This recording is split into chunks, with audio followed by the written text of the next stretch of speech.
ਲੱਖਾਂ ਲੋਕਾਂ ਦੇ ਵਿਚਾਰ ਬਦਲ ਦੇਣ ਵਾਲੀ ਵਿਸ਼ਵ ਪ੍ਰਸਿੱਧ ਪੁਸਤਕ ਤੇ ਦੇ ਪਾਠ 17 ਪੁੱਤ ਅਤੇ ਮਾਂ। 15 ਸਾਲ ਦੀ ਪ੍ਰੇਮਾ ਨੇ GCF ਦਾ ਇਮਤਿਹਾਨ ਬਹੁਤ ਹੀ ਚੰਗੀ ਸ਼ੋਹਰਤ ਨਾਲ ਪਾਸ ਕੀਤਾ। ਉਹ ਇੱਕ ਬਹੁਤ ਹੀ ਸਮਝਦਾਰ ਅਤੇ ਹੁਸ਼ਿਆਰ ਲੜਕੀ ਸੀ। ਉਸ ਦੇ ਸਕੂਲ ਦੇ ਪ੍ਰਿੰਸੀਪਲ ਦੀ ਇਹ ਇੱਛਾ ਸੀ ਕਿ ਉਹ ਯੂਨੀਵਰਸਿਟੀ ਵਿੱਚ ਦਾਖਲ ਹੋਵੇ ਅਤੇ ਇੰਜ ਉਸ ਦੇ ਸਕੂਲ ਦਾ ਨਾਮ ਰੋਸ਼ਨ ਕਰੇ। ਜਸਟਿਨ ਪਰੇਰਾ ਨਿੰਗੋਬੋ ਦਾ ਇੱਕ ਖੁਸ਼ਹਾਲ ਆਯੁਰਵੈਦਿਕ ਡਾਕਟਰ ਸੀ। ਜਦੋਂ ਉਸ ਨੂੰ ਪ੍ਰੇਮਾ ਦੇ ਪ੍ਰਿੰਸੀਪਲ ਦੀ ਚਿੱਠੀ, ਜਿਸ ਵਿੱਚ ਪ੍ਰੇਮਾ ਨੂੰ ਅੱਗੇ ਪੜ੍ਹਾਉਣ ਦੀ ਸਿਫਾਰਿਸ਼ ਕੀਤੀ ਸੀ, ਮਿਲੀ ਤਾਂ ਉਹ ਫੁੱਲਾਂ ਨਾ ਸਮਾਇਆ। ਰੰਡੇ ਪਰੇਰਾ ਦੇ ਸਿਰਫ 2 ਬੱਚੇ ਸਨ, ਪ੍ਰੇਮਾ ਅਤੇ ਉਸ ਦਾ ਭਰਾ ਪ੍ਰੇਮ ਕੁਮਾਰ। ਦੋਵੇਂ ਇੱਕੋ ਸਕੂਲ ਵਿੱਚ ਪੜ੍ਹਦੇ ਸਨ। ਪ੍ਰੇਮਾ ਇੱਕ ਲੱਜਾਵਾਨ ਲੜਕੀ ਸੀ ਅਤੇ ਉਸ ਦੇ ਮਾਸਟਰ ਅਤੇ ਸਹਿਪਾਠੀ ਉਸ ਨੂੰ ਬਹੁਤ ਚਾਹੁੰਦੇ ਸਨ। ਟਿਊਸ਼ਨ। ਸ਼੍ਰੀ ਸਾਲਗਾਡੋ ਪ੍ਰੇਮਾ ਦਾ ਨਵਾਂ ਮਾਸਟਰ ਸੀ। ਉਸਨੇ ਮਹਿਸੂਸ ਕੀਤਾ ਕਿ ਪ੍ਰੇਮਾ ਨੂੰ ਹਿਸਾਬ ਵਿੱਚ ਵਾਧੂ ਮਿਹਨਤ ਦੀ ਲੋੜ ਹੈ ਅਤੇ ਉਸਨੇ ਪ੍ਰੇਮਾ ਨੂੰ ਹਰ ਬੁੱਧਵਾਰ ਅਤੇ ਸ਼ੁੱਕਰਵਾਰ ਨੂੰ ਮੁਫਤ ਟਿਊਸ਼ਨ ਪੜ੍ਹਾਉਣੀ ਸ਼ੁਰੂ ਕਰ ਦਿੱਤੀ। ਜਿਵੇਂ ਜਿਵੇਂ ਦਿਨ ਲੰਘਦੇ ਗਏ, ਪ੍ਰੇਮਾ ਦਾ ਹਿਸਾਬ ਦੇ ਗਿਆਨ ਵਿੱਚ ਸੁਧਾਰ ਅਤੇ ਨਵੇਂ ਮਾਸਟਰ ਵਿੱਚ ਦਿਲਚਸਪੀ ਵਿੱਚ ਵਾਧਾ ਹੁੰਦਾ ਗਿਆ। ਪ੍ਰੇਮਾ ਦੇ ਸਕੂਲ ਬੈਗ ਵਿੱਚ ਬਾਰ-ਬਾਰ ਸਾਲਗਾਡੋ ਵੱਲੋਂ ਦਸਤਖਤ ਕੀਤੀਆਂ ਨਵੀਆਂ ਕਿਤਾਬਾਂ ਵੇਖ ਕੇ ਸਕੂਲ ਦੇ ਮੁੰਡੇ ਅਤੇ ਕੁੜੀਆਂ ਵਿੱਚ ਗੱਲਾਂ ਹੋਣ ਲੱਗੀਆਂ। ਅੰਤ ਨੂੰ ਇਹ ਭਿਣਕ ਸਕੂਲ ਦੇ ਪ੍ਰਿੰਸੀਪਲ ਨੂੰ ਵੀ ਲੱਗ ਗਈ ਅਤੇ ਉਸਨੇ ਪ੍ਰਾਈਵੇਟ ਟਿਊਸ਼ਨ ਬੰਦ ਕਰ ਦਿੱਤੀ। ਦੁਖੀ ਦਿਲ ਨਾਲ ਸਾਲਗਾਡੋ ਪ੍ਰੇਮਾ ਦੇ ਪਿਤਾ ਕੋਲ ਗਿਆ ਅਤੇ ਪ੍ਰੇਮਾ ਵਾਸਤੇ ਕਈ ਵਿਸ਼ਿਆਂ ਵਿੱਚ ਵੱਧ ਮਿਹਨਤ ਕਰਨ ਦੀ ਲੋੜ ਅਤੇ ਆਪਣੀ ਮਦਦ ਦੀ ਪੇਸ਼ਕਸ਼ ਕੀਤੀ। ਜਿਹੜਾ ਟਿਊਸ਼ਨ ਦਾ ਧੰਦਾ ਪ੍ਰਿੰਸੀਪਲ ਦੇ ਹੁਕਮਾਂ ਅਨੁਸਾਰ ਬੰਦ ਹੋ ਗਿਆ ਸੀ, ਇੰਜ ਪਿਤਾ ਦੀ ਆਗਿਆ ਨਾਲ ਘਰੇ ਸ਼ੁਰੂ ਹੋ ਗਿਆ। ਪ੍ਰੇਮਾ ਦੇ ਵਿਆਹ ਦੀ ਬੇਨਤੀ। ਇੱਕ ਦਿਨ ਜਦੋਂ ਪ੍ਰੇਮਾ ਸਕੂਲ ਗਈ ਤਾਂ ਸਾਲਗਾਡੋ ਜਸਟਿਨ ਪਰੇਰਾ ਕੋਲ ਘਰ ਗਿਆ ਅਤੇ ਉਸ ਦੀ ਆਗਿਆ ਨਾਲ ਪ੍ਰੇਮਾ ਨਾਲ ਵਿਆਹ ਕਰਾਉਣ ਦੀ ਇੱਛਾ ਜ਼ਾਹਰ ਕੀਤੀ। ਕਿਉਂਕਿ ਪ੍ਰੇਮਾ ਦੇ ਵਿਆਹ ਦੀ ਗੱਲਬਾਤ ਉਸ ਦੇ ਮਾਮੇ ਦੇ ਪੁੱਤਰ ਜਯਾਤਸ਼ਾ ਨਾਲ ਚੱਲ ਰਹੀ ਸੀ, ਜਸਟਿਨ ਪਰੇਰਾ ਨੇ ਸਾਲਗਾਡੋ ਦੇ ਵਿਆਹ ਦੀ ਤਜਵੀਜ਼ ਬਹੁਤ ਹੀ ਹਲੀਮੀ ਨਾਲ ਰੱਦ ਕਰ ਦਿੱਤੀ। ਇਹ ਜਵਾਬ ਸੁਣ ਕੇ ਜਵਾਨ ਅਧਿਆਪਕ ਦੀਆਂ ਅੱਖਾਂ ਵਿੱਚ ਹੰਝੂ ਆ ਗਏ। ਇਹ ਤਰਸਯੋਗ ਹਾਲਤ ਵੇਖ ਕੇ ਪਰੇਰਾ ਨੇ ਤਜਵੀਜ਼ 'ਤੇ ਮੁੜ ਵਿਚਾਰ ਕਰਨ ਦਾ ਭਰੋਸਾ ਦਿੱਤਾ ਅਤੇ ਸਾਲਗਾਡੋ ਨੂੰ ਟਿਊਸ਼ਨ ਬੰਦ ਕਰਨ ਲਈ ਬੇਨਤੀ ਕੀਤੀ। ਸ਼ਾਮੀ ਪਰੇਰਾ ਨੇ ਆਪਣੀ ਧੀ ਕੋਲੋਂ ਅਧਿਆਪਕ ਬਾਰੇ ਉਸ ਦੇ ਵਿਚਾਰ ਪੁੱਛੇ। ਮਾਸਟਰ ਸਾਲਗਾਡੋ ਸਾਡੇ ਸਕੂਲ ਦਾ ਸਭ ਤੋਂ ਵਧੀਆ ਮਾਸਟਰ ਹੈ। ਅਸੀਂ ਸਾਰੇ ਉਸ ਨੂੰ ਪਸੰਦ ਕਰਦੇ ਹਾਂ। ਉਹ ਸਾਨੂੰ ਬਹੁਤ ਚੰਗੀ ਤਰ੍ਹਾਂ ਪੜ੍ਹਾਉਂਦਾ ਹੈ ਅਤੇ ਕਦੇ ਵੀ ਝਿੜਕਦਾ ਨਹੀਂ, ਪ੍ਰੇਮਾ ਨੇ ਸੰਖੇਪ ਵਿੱਚ ਜਵਾਬ ਦਿੱਤਾ। ਪਰੇਰਾ ਨੇ ਸਾਲਗਾਡੋ ਸੰਬੰਧੀ ਹੋਰਨਾਂ ਵਸੀਲਿਆਂ ਰਾਹੀਂ ਵੀ ਪੁੱਛ ਪੜਤਾਲ ਕੀਤੀ ਅਤੇ ਪਤਾ ਲੱਗਿਆ ਕਿ ਸਾਲਗਾਡੋ ਇੱਕ ਖਾਨਦਾਨੀ ਪਰਿਵਾਰ ਕੰਡਿਆਂ ਨਾਲ ਸੰਬੰਧ ਰੱਖਦਾ ਹੈ। ਪਰੇਰਾ ਨੇ ਸੋਚਿਆ ਕਿ ਜਯਾਤਸ਼ਾ ਨਾਲੋਂ ਸਾਲਗਾਡੋ ਵਧੀਆ ਜਮਾਈ ਹੈ। ਵਿਆਹ ਦੀ ਤਜਵੀਜ਼ ਮੰਨ ਲੈਣ ਬਾਰੇ ਸਾਲਗਾਡੋ ਨੂੰ ਤੀਜੇ ਦਿਨ ਜਸਟਿਨ ਪਰੇਰਾ ਦਾ ਖਤ ਮਿਲਿਆ। ਇੱਕ ਛੋਟੀ ਜਿਹੀ ਪਾਰਟੀ ਵਿੱਚ ਰਸਮੀ ਤੌਰ 'ਤੇ ਮੰਗਣੀ ਕੀਤੀ ਗਈ।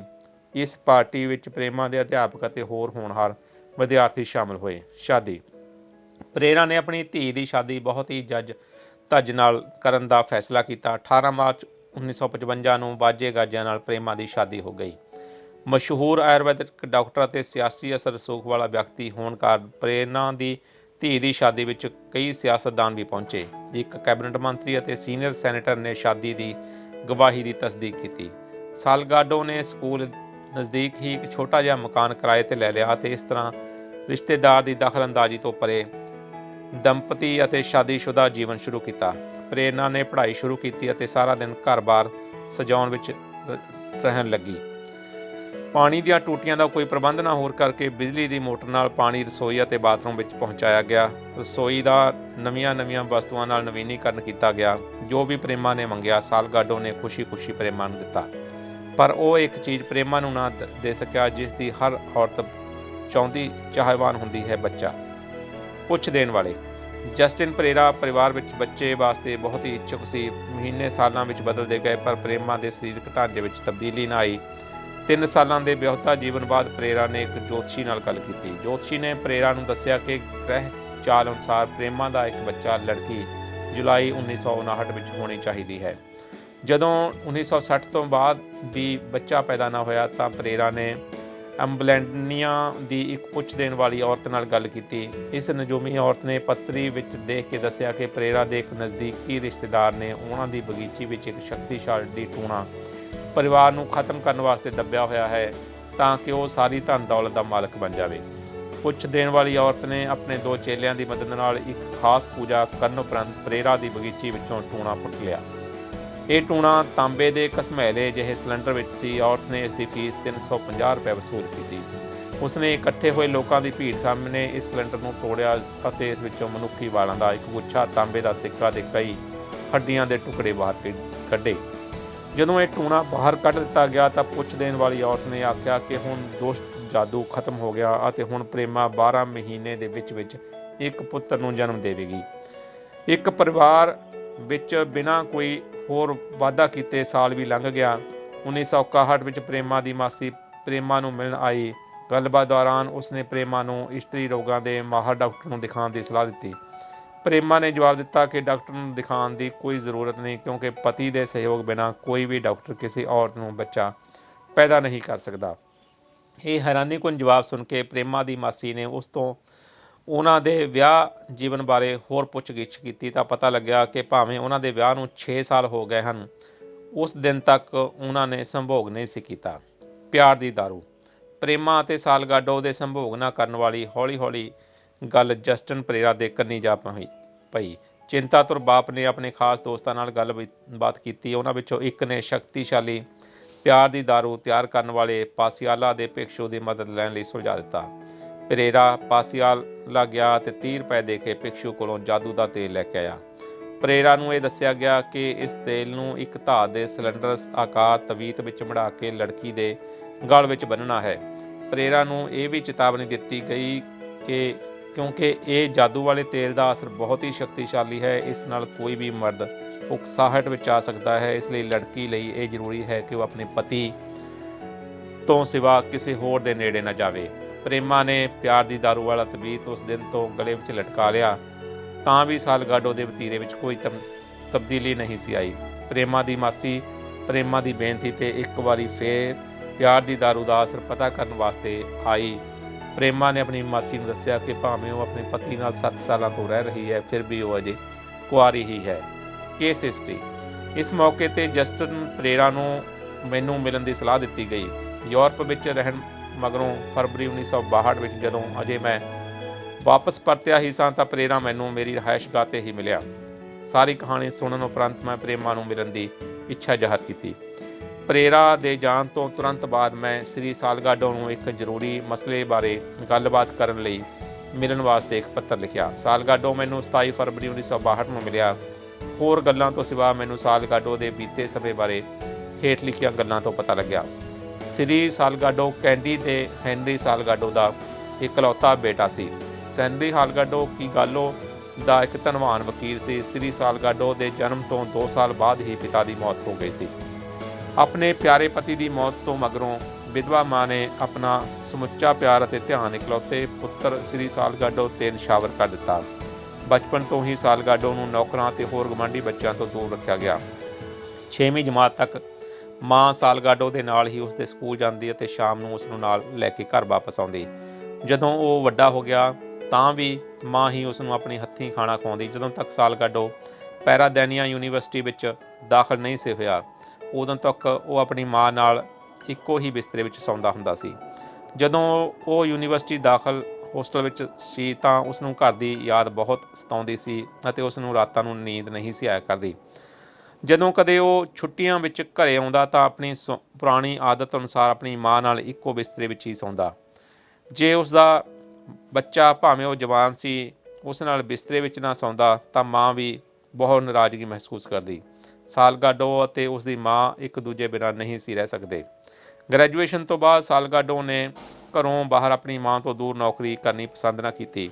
ਇਸ ਲਈ ਉਸਨੇ ਕੀਗਾਲੋ ਵਿੱਚ ਇੱਕ ਅਧਿਆਪਕ ਦੀ ਨੌਕਰੀ ਜੁਆਇਨ ਕਰ ਲਈ।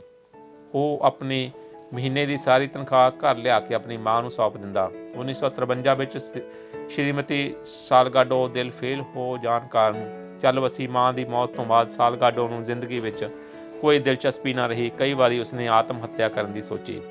ਸਾਲਗਾਡੋ ਦੇ ਸਕੂਲ ਦਾ ਪ੍ਰਿੰਸੀਪਲ ਇੱਕ ਬਹੁਤ ਹੀ ਹਮਦਰਦ ਕਿਸਮ ਦਾ ਬੰਦਾ ਸੀ। ਉਸਨੇ ਸਾਲਗਾਡੋ ਦੀ ਬਦਲੀ ਨਿੰਗੋਬੋ ਵਿਖੇ ਇੱਕ ਸਕੂਲ ਵਿੱਚ ਕਰਵਾ ਦਿੱਤੀ।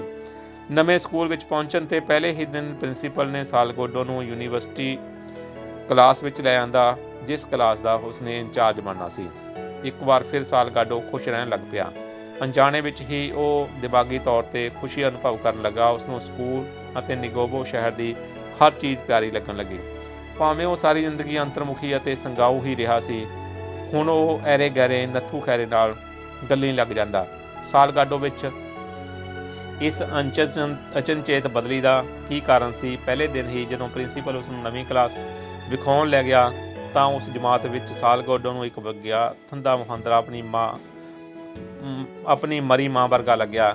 ਇਹ ਪ੍ਰੇਮਾ ਸੀ। ਪ੍ਰੇਮਾ ਨੂੰ ਅਚੇਤ ਰੂਪ ਵਿੱਚ ਆਪਣੀ ਮਾਂ ਸਮਝ ਕੇ ਜਿਹੜੀ ਸੰਤੁਸ਼ਟੀ ਸਾਲਗਾਡੋ ਨੂੰ ਪ੍ਰਾਪਤ ਹੋਈ ਸੀ, ਉਸੇ ਕਰਕੇ ਹੀ ਸਕੂਲ ਵਿਚਲੀਆਂ ਸਾਰੀਆਂ ਚੀਜ਼ਾਂ ਤੇ ਨਿੰਗੋਬੋ ਵਾਸੀ ਉਸ ਨੂੰ ਪਿਆਰੇ ਲੱਗਣ ਲੱਗ ਪਏ। ਉਹ ਕਿਸੇ ਇਸ਼ਕ ਮਜਾਜੀ ਦੇ ਇਰਾਦੇ ਨਾਲ ਨਹੀਂ ਸੀ ਕਿ ਸਾਲਗਾਡੋ ਨੇ ਪ੍ਰੇਮਾ ਨੂੰ ਮੁਫਤ ਟਿਊਸ਼ਨ ਪੜ੍ਹਾਉਣੀ ਸ਼ੁਰੂ ਕੀਤੀ, ਪਰੰਤੂ ਇਹ ਤਾਂ ਉਸਦੇ ਪਾਗਲ ਮਨ ਵਿੱਚ ਪੈਦਾ ਹੋਈ ਦਿਲਚਸਪੀ ਦੇ ਕਾਰਨ ਹੀ ਸੀ। ਉਹਨੇ ਉਸ ਨਾਲ ਵਿਆਹ ਕਰਨਾ ਚਾਹਿਆ, ਇਸ ਕਰਕੇ ਨਹੀਂ ਕਿ ਉਹ ਪ੍ਰੇਮਾ ਨੂੰ ਕਾਮ ਤ੍ਰਿਪਤੀ ਲਈ ਵਰਤਣਾ ਚਾਹੁੰਦਾ ਸੀ, ਪਰੰਤੂ ਇਸ ਵਾਸਤੇ ਕਿ ਉਸਦੀ ਆਪਣੀ ਮਾਂ ਵਰਗੀ ਕੁੜੀ ਨਾਲ ਇਕੱਠੇ ਹੋਣ ਦੀ ਅਚੇਤ ਇੱਛਾ ਸੀ। ਉਸਨੇ ਪ੍ਰੇਮਾ ਦੇ ਸਰੀਰ ਨੂੰ ਛੂਹਿਆ ਤੱਕ ਨਹੀਂ। ਸਾਲਗਾਡੋ ਪ੍ਰੇਮਾ ਨੂੰ ਦਿਲੋਂ ਪਿਆਰ ਕਰਦਾ ਸੀ। ਇਹ ਕਿਸੇ ਆਸ਼ਿਕ ਦਾ ਸੰਸਾਰਕ ਪ੍ਰੇਮ ਨਹੀਂ ਸੀ, ਪਰ ਇਹ ਤਾਂ ਇੱਕ ਵਫਾਦਾਰ ਪੁੱਤ ਦਾ ਇੱਕ ਵਫਾਦਾਰ ਮਾਂ ਨਾਲ ਪ੍ਰੇਮ ਸੀ। ਅੰਮਾ। ਕੁਝ ਦਿਨਾਂ ਮਗਰੋਂ ਜਸਟਿਸ ਪਰੇਰਾ ਆਪਣੀ ਧੀ ਨਾਲ ਮੇਰੇ ਕੋਲ ਆਇਆ। ਉਸ ਸਮੇਂ ਸਾਲਗਾਡੋ ਸਕੂਲ ਗਿਆ ਹੋਇਆ ਸੀ। ਪ੍ਰੇਮਾ ਕੋਲੋਂ ਮੈਨੂੰ ਉਹਨਾਂ ਦੇ ਮਨ ਦੇ ਵਿਆਹੁਤਾ ਜੀਵਨ ਸੰਬੰਧੀ ਹੋਰ ਬਹੁਤ ਸਾਰੀ ਜਾਣਕਾਰੀ ਹਾਸਲ ਹੋਈ। ਪ੍ਰੇਮਾ ਆਪਣੇ ਪਤੀ ਨੂੰ ਅਤਿਅੰਤ ਪਿਆਰ ਕਰਦੀ ਸੀ, ਕਿਉਂਕਿ ਉਹ ਬਹੁਤ ਹੀ ਦਿਆਲੂ, ਭਰੋਸੇਯੋਗ ਅਤੇ ਸਨੇਹੀ ਬੰਦਾ ਸੀ। ਸਾਲਗਾਡੋ ਨੇ ਕਦੇ ਵੀ ਉਸ ਦੀ ਸਲਾਹ ਲਏ ਬਿਨਾਂ ਜਾਂ ਉਸ ਦੀ ਮਰਜ਼ੀ ਦੇ ਖਿਲਾਫ ਕੋਈ ਚੀਜ਼ ਨਹੀਂ ਸੀ ਕੀਤੀ। ਉਹ ਆਪਣੀ ਸਾਰੀ ਤਨਖਾਹ ਉਸ ਨੂੰ ਦੇ ਦਿੰਦਾ। ਪ੍ਰੇਮਾ ਹੀ ਉਸ ਨੂੰ ਨਿੱਜੀ ਵਰਤੋਂ ਲਈ ਪੈਸੇ ਦਿੰਦੀ। ਭਾਵੇਂ ਉਹ ਇਕੱਠੇ ਨਾਲ ਸੌਂਦੇ ਤਾਂ ਵੀ ਉਹਨਾਂ ਦੋਵਾਂ ਨੇ ਕਦੇ ਆਪਣਾ ਨੰਗੇਜ ਇੱਕ ਦੂਜੇ ਨੂੰ ਨਹੀਂ ਸੀ ਵਿਖਾਇਆ। ਸਾਲਗਾਡੋ ਪ੍ਰੇਮਾ ਨੂੰ ਪਿਆਰ ਨਾਲ ਅੰਮਾ ਆਖਿਆ ਕਰਦਾ ਸੀ। ਭਾਵੇਂ ਉਹ ਬੱਚਾ ਚਾਹੁੰਦੀ ਸੀ ਅਤੇ ਉਸਨੇ ਪ੍ਰੇਮਾ ਦੀ ਇਸ ਇੱਛਾ ਪੂਰਤੀ ਲਈ ਕੁਝ ਨਹੀਂ ਸੀ ਕੀਤਾ, ਤਾਂ ਵੀ ਪ੍ਰੇਮਾ ਉਸ ਨੂੰ ਤਲਾਕ ਦੇ ਕੇ ਕਿਸੇ ਹੋਰ ਅਸਲੀ ਪਤੀ ਨਾਲ ਸ਼ਾਦੀ ਕਰਨੀ ਨਹੀਂ ਸੀ ਚਾਹੁੰਦੀ। ਸੁੱਤੀ ਹੋਈ ਸੁਪਨੇ ਵਿੱਚ ਉਹ ਉਸ ਨਾਲ ਕਾਮਕ੍ਰਿਤੀ ਕਰਕੇ ਸ਼ਾਂਤ ਹੋ ਜਾਂਦੀ ਸੀ। ਇਲਾਜ। ਮੈਂ ਪ੍ਰੇਮਾ ਨੂੰ ਸਲਾਹ ਦਿੱਤੀ, ਕਾਮ ਸਰੀਰ ਦੀਆਂ ਹੋਰਨਾਂ ਸਰੀਰਕ ਕਿਰਿਆਵਾਂ ਵਾਂਗ ਸਿਰਫ ਇੱਕ ਜ਼ਰੂਰੀ ਕਿਰਿਆ ਹੈ, ਕਿਉਂਕਿ ਇਸ ਨਾਲ ਮਨੁੱਖ ਜਾਤੀ ਦਾ ਵਾਧਾ ਹੋਣਾ ਹੁੰਦਾ ਹੈ। ਇਸ ਵਾਸਤੇ ਇਹ ਇੱਕ ਵਿਅਕਤੀਗਤ ਲੋੜ ਹੀ ਨਹੀਂ, ਸਗੋਂ ਇੱਕ ਸਮਾਜਿਕ ਲੋੜ ਵੀ ਹੈ। ਜਿਵੇਂ ਭੁੱਖ ਭੋਜਨ ਨਾਲ ਅਤੇ ਪਿਆਸ ਪਾਣੀ ਪੀਣ ਨਾਲ ਮਿਟ ਜਾਂਦੀ ਹੈ, ਕਾਮ ਭੁੱਖ ਵਿਰੋਧੀ ਲਿੰਗ ਨਾਲ ਸੰਭੋਗ ਕਰਕੇ ਹੀ ਮਿਟ ਸਕਦੀ ਹੈ। ਹੋਰਨਾਂ ਸਰੀਰਕ ਕਰਮਾਂ ਤੋਂ ਅਲੱਗ ਕਾਮ ਭੁੱਖ ਦੀ ਵਰਤੋਂ ਵਾਸਤੇ ਇਨਸਾਨ ਨੇ ਕਈ ਨਿਯਮ ਬਣਾਏ ਹਨ ਤਾਂ ਕਿ ਸਮਾਜੀ ਜੀਵਨ ਵਿੱਚ ਘਪਲੇ ਚੌਂਦੀ ਨਾ ਮਚ ਜਾਵੇ। ਇਹ ਨਿਯਮ ਇਸ ਵਾਸਤੇ ਵੀ ਜ਼ਰੂਰੀ ਹਨ ਕਿਉਂਕਿ ਹੋਰਨਾਂ ਸਰੀਰਕ ਕਰਮਾਂ ਜਿਵੇਂ ਭੁੱਖ ਮਿਟਾਉਣੀ, ਸਾਹ ਲੈਣਾ, ਖੂਨ ਸੰਚਾਰ ਆਦਿ ਦੀ ਤੁਲਨਾ ਵਿੱਚ ਕਾਮ ਤ੍ਰਿਪਤੀ ਦੀ ਕਿਰਿਆ ਵਿੱਚ ਇੱਕ ਹੋਰ ਦੂਜਾ ਇਨਸਾਨ ਵੀ ਸ਼ਾਮਲ ਹੁੰਦਾ ਹੈ। ਕਾਮ ਤ੍ਰਿਪਤੀ ਸੰਬੰਧੀ ਨਿਯਮ ਅਤੇ ਰਿਵਾਜ ਦੇਸ਼ ਤੋਂ ਦੇਸ਼, ਸਮਾਜ ਤੋਂ ਸਮਾਜ, ਧਰਮ ਤੋਂ ਧਰਮ ਅਤੇ ਸਮੇਂ-ਸਮੇਂ 'ਤੇ ਬਦਲਦੇ ਰਹਿੰਦੇ ਹਨ। ਇਹਨਾਂ ਕਾਮ ਤ੍ਰਿਪਤੀ ਦੇ ਨਿਯਮਾਂ ਸੰਬੰਧੀ ਪਵਿੱਤਰਤਾ ਵਰਗੀ ਕੋਈ ਚੀਜ਼ ਨਹੀਂ। ਪਸ਼ੂ ਜਿਹੜੇ ਕਿ ਅਜਿਹੇ ਨਿਯਮਾਂ ਅਤੇ ਕਾਨੂੰਨ ਬਣਾਉਣ ਵਾਲਿਆਂ ਵਿੱਚ ਮਨੁੱਖ ਨਾਲੋਂ ਸਮਝਦਾਰ ਨਹੀਂ, ਇਹ ਅਖਲਾਕੀ ਕਾਨੂੰਨ ਉਹਨਾਂ ਦੀ ਜ਼ਿੰਦਗੀ ਵਿੱਚ ਕੋਈ ਰੋੜਾ ਨਹੀਂ ਅਟਕਾਉਂਦੇ। ਜਿਹੜੇ ਮੌਜੂਦਾ ਸਮਾਜ ਵਿੱਚ ਆਪਾਂ ਰਹਿ ਰਹੇ ਹਾਂ, ਇਸ ਵਿੱਚ ਜਿਹੜੇ ਆਦਮੀ ਦਾ ਤੁਹਾਡੇ ਨਾਲ ਵਿਆਹ ਹੋਇਆ ਹੈ, ਉਹ ਵਿਰੋਧੀ ਲਿੰਗ ਨਾਲ ਸੰਭੋਗ ਕਰਕੇ ਕਾਮ ਤ੍ਰਿਪਤੀ ਕਰਨਾ ਕਾਨੂੰਨੀ ਤੌਰ 'ਤੇ ਠੀਕ ਹੈ। ਕਾਮ ਤ੍ਰਿਪਤੀ ਵਾਸਤੇ ਪਤੀ ਅਤੇ ਪਤਨੀ ਦੋਵੇਂ ਬਰਾਬਰ ਦੇ ਹੱਕਦਾਰ ਹਨ। ਤੁਹਾਡੇ ਪਤੀ ਦੀ ਤੁਹਾਡੇ ਵਾਸਤੇ ਕਾਮ ਖਿੱਚ ਬਹੁਤ ਹੀ ਬੁਰੀ ਤਰ੍ਹਾਂ ਭੰਗ ਹੋ ਚੁੱਕੀ ਹੈ, ਕਿਉਂਕਿ ਉਹ ਇੱਕ ਮਾਨਸਿਕ ਰੋਗ ਦਾ ਮਰੀਜ਼ ਹੈ। ਇਹ ਰੋਗ ਉਸ ਦੀ ਮੂਰਖ ਮਾਂ ਦੀ ਅਗਿਆਨਤਾ ਕਾਰਨ ਉਸ ਨੂੰ ਬਚਪਨ ਤੋਂ ਹੀ ਚਿੰਬੜ ਗਿਆ। ਜੇ ਉਹ ਹੋਰਨਾਂ ਸਧਾਰਨ ਬੱਚਿਆਂ ਵਾਂਗ ਹੀ ਪਾਲਿਆ ਪੋਸਿਆ ਹੁੰਦਾ ਤਾਂ ਉਹ ਇੱਕ ਬਹੁਤ ਹੀ ਚੰਗਾ ਪਤੀ ਹੋਣਾ ਸੀ। ਜਦੋਂ ਤੱਕ ਇਹ ਦਿਮਾਗੀ ਘਾਟ ਉਸ ਵਿੱਚੋਂ ਜੜੋਂ ਹੀ ਨਹੀਂ ਪੁੱਟ ਦਿੱਤੀ ਜਾਂਦੀ, ਉਦੋਂ ਤੱਕ ਉਹ ਤੈਨੂੰ ਆਪਣੀ ਮਾਂ ਵਾਂਗ ਹੀ ਪਿਆਰ ਕਰੇਗਾ, ਇੱਕ ਪਤਨੀ ਵਾਂਗ ਨਹੀਂ। ਮੈਨੂੰ ਅਜਿਹੇ ਵੀ ਰੋਗ ਦਾ ਸ਼ਿਕਾਰ ਇੱਕ ਹੋਰ ਇਨਸਾਨ ਦਾ ਪਤਾ ਹੈ, ਜਿਹੜਾ ਕਿ ਇੱਕ ਵਿਧਵਾ ਦਾ ਇਕਲੌਤਾ ਪੁੱਤਰ ਸੀ। ਇੱਕ ਖੂਬਸੂਰਤ ਕੁੜੀ ਨਾਲ ਵਿਆਹ ਦੇ ਬਾਅਦ ਵੀ ਉਹ ਆਪਣੀ ਮਾਂ ਨਾਲ ਹੀ ਸੌਂਦਾ ਹੁੰਦਾ ਸੀ। ਉਹ ਆਪਣੀ ਜਵਾਨ ਪਤਨੀ ਨੂੰ ਦੂਜੇ ਕਮਰੇ ਵਿੱਚ ਇਕੱਲੀ ਪਈ ਰਹਿਣ ਦਿੰਦਾ। ਇਹ ਬਦਕਿਸਮਤ ਪਤਨੀ ਹੁਣ ਇੱਕ ਪਾਗਲਖਾਨੇ ਵਿੱਚ ਦਾਖਲ ਹੈ। ਆਪਣੀ ਵਿਆਹੁਤਾ ਜੀਵਨ ਨੂੰ ਮੁਕੰਮਲ ਅਤੇ ਕਾਮਯਾਬ ਕਰਨ ਦੀ ਸਾਰੀ ਜ਼ਿੰਮੇਵਾਰੀ ਤੇਰੀ ਆਪਣੀ ਹੈ। ਜੇਕਰ ਅੱਜ ਤੋਂ ਹੀ ਤੂੰ ਮੇਰੀ ਨਸੀਹਤ 'ਤੇ ਅਮਲ ਕਰੇਂਗੀ ਤਾਂ ਆਪਣੇ ਪਤੀ ਦੇ ਗਲਤ ਵਿਚਾਰ ਨੂੰ ਖ਼ਤਮ ਕਰਨ ਵਿੱਚ ਤੂੰ ਜ਼ਰੂਰ ਹੀ ਕਾਮਯਾਬ ਹੋਏਂਗੀ। ਇਹ ਸਾਰੇ ਸਵਾਲ ਤੂੰ ਇਸ ਕਰਕੇ ਉਡੀਕਦੀ ਰਹੀ ਕਿ ਤੇਰਾ ਪਤੀ ਪਹਿਲ ਕਦਮੀ ਕਰੇ ਹੁਣ ਤੇਰੀ ਵਾਰੀ ਹੈ ਕਿ ਤੂੰ ਉਸ ਵੱਲ ਹੱਥ ਵਧਾ। ਇੱਕ ਪਤਨੀ ਵਾਸਤੇ ਆਪਣੇ ਪਤੀ ਨਾਲ ਇਹ ਸਾਰਾ ਕੁਝ ਕਰਨਾ ਬਿਲਕੁਲ ਜਾਇਜ਼ ਅਤੇ ਠੀਕ ਹੈ। ਇੱਕ ਪਤਨੀ ਦੇ ਨਾਤੇ ਵਿੱਚ ਇਹ ਤੇਰਾ ਹੱਕ ਹੈ। ਇਨਸਾਨ ਅੰਦਰ ਕਾਮ ਭਾਵਨਾਵਾਂ 5 ਗਿਆਨ ਇੰਦਰੀਆਂ ਰਾਹੀਂ ਪੈਦਾ ਕੀਤੀਆਂ ਜਾ ਸਕਦੀਆਂ ਹਨ।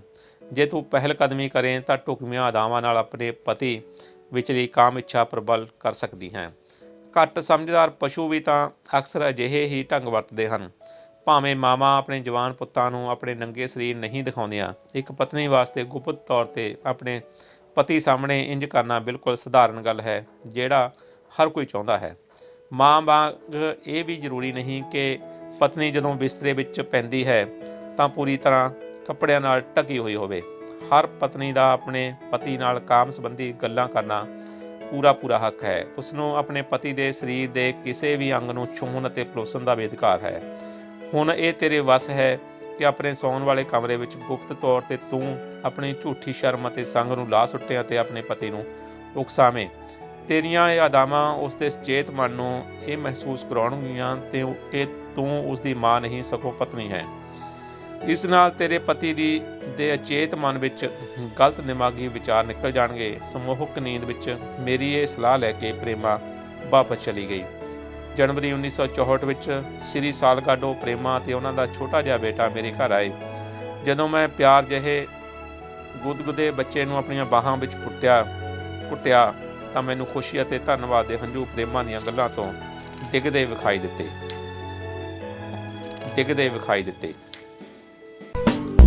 For more contents related to rational thinking, subscribe our Tarkshil TV channel now. For instant updates of new videos, don't forget to press the bell icon.